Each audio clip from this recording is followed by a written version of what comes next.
Com certeza você já ouviu a expressão uso progressivo da força, principalmente você que é vigilante. Agora, você que ainda não ouviu ou já ouviu, mas tem dúvida em relação ao uso progressivo da força, vou te dar um exemplo que muitos vigilantes às vezes ficam assim muito desconfiados em determinados postos de serviço que ele trabalha desarmado. Pode trabalhar desarmado? A legislação autoriza? Sim, autoriza. A Lei 7.102 e a nova Portaria 18.045, ela é bem tranquila em relação a isso. É bem específico ali. O vigilante, ele não depende do armamento para ser um vigilante. O vigilante, ele tem que entender que o uso progressivo da força, o nome, nós temos que entender assim, em detalhe daquilo que a gente está dizendo. Às vezes a gente fala rápido, mas vamos aqui devagar. Uso, a palavra, vamos usar alguma coisa. O que? A progressão, ou seja, existe algumas camadas da força. Então o uso progressivo da força, que é o primário, é o ser humano, a pessoa. Então o vigilante, ele é uma pessoa que está ali fardada, munida de uma legislação, que é a Lei 7.102, dando a ele poder de várias situações voltadas na área da segurança privada. Então o vigilante, ele é a primeira utilização da força empregada naquele lugar, ou seja, naquela empresa, no seu posto de serviço.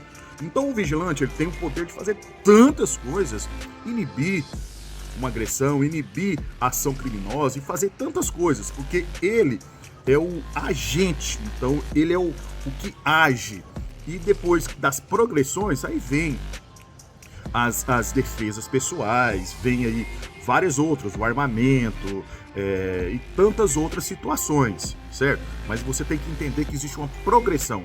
E a principal, com certeza, tá ali o vigilante defendendo uma legislação, ele sendo o agente principal de tudo isso aí.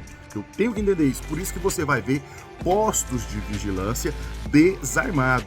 Isso não descaracteriza o vigilante.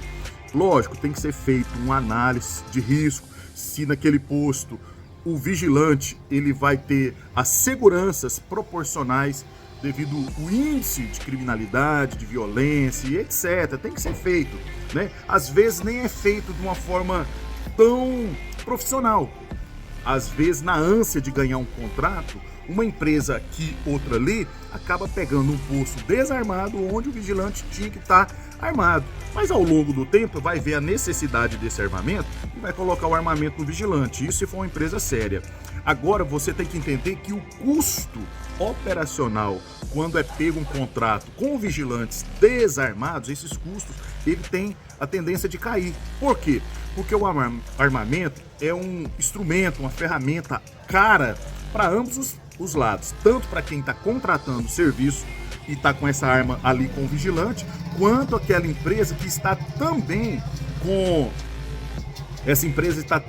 a situação de não ter esse vigilante armado. A gente tem que entender todas as esferas. Quando a gente entende todas essas esferas, a gente acaba entendendo por que muitos postos de serviço, a contratante pega o vigilante sem um armamento para diminuir o custo. Imagina você um posto de serviço aí com 10, 15, 20 vigilantes, esse custo ele já proporciona a contratação. Então é melhor você ter ali 10, 15, 20 vigilantes trabalhando, sendo remunerado, tendo as suas garantias, sua carteira assinada e tudo mais, do que não ter nenhum. Então a gente tem que entender essa parada.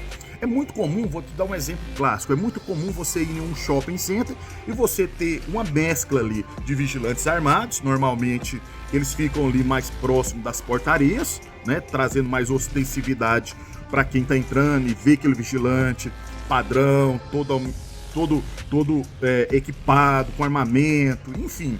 E lá dentro, por uma questão, às vezes, de leitura do gestor da segurança, do gestor ali do shopping, colocar o vigilante desarmado por uma questão que traz muita ostensividade, ali tem muita família, muitas crianças, etc. É uma questão também cultural. não quer dizer que ele não possa usar o armamento. Isso é uma discussão muito grande entre nós, gestores em segurança privada, quando se trata especificamente dentro de shopping center. Mas eu quero te dar esse exemplo para você ver essa mescla. Então, dentro de um shopping, você vai ver vários e vários vigilantes, e aqueles vigilantes que vocês estão vendo ali, muitos estão de folga, né? Porque as escalas 12 para 36, você vai ver às vezes que tem 2, 3, 4 vezes mais daquele quantidade de pessoas ali, daquele efetivo que está naquele dia, naquele momento. Então o custo se torna alto. E se eu mesclo, coloco armado aqui, armado ali, naqueles pontos mais vulneráveis, perto de joalheria, perto de agências bancárias, etc., então eu vou diminuir o custo. Então isso não impede que você coloque vigilante desarmado. Isso não descaracteriza o vigilante, independente de onde ele estiver trabalhando.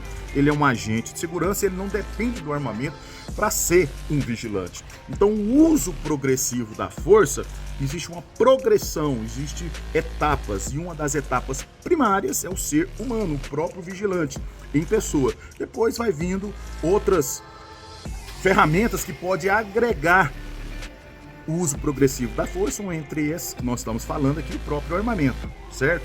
A defesa pessoal e tantas outras coisas que a gente pode usar aqui como progressão para melhoria dessa segurança, certo? Tanto é que eu quero convidar você a vir participar do nosso evento fantástico, maravilhoso, que eu trato muito sobre esse assunto. Venha para o maior evento online da segurança privada de todo o Brasil. Certificado de participação gratuito, isso mesmo. Você é meu convidado. O professor Murilo Nunes te aguarda com dicas e informações únicas. Clique no link abaixo, inscrições limitadas. Não perca tempo.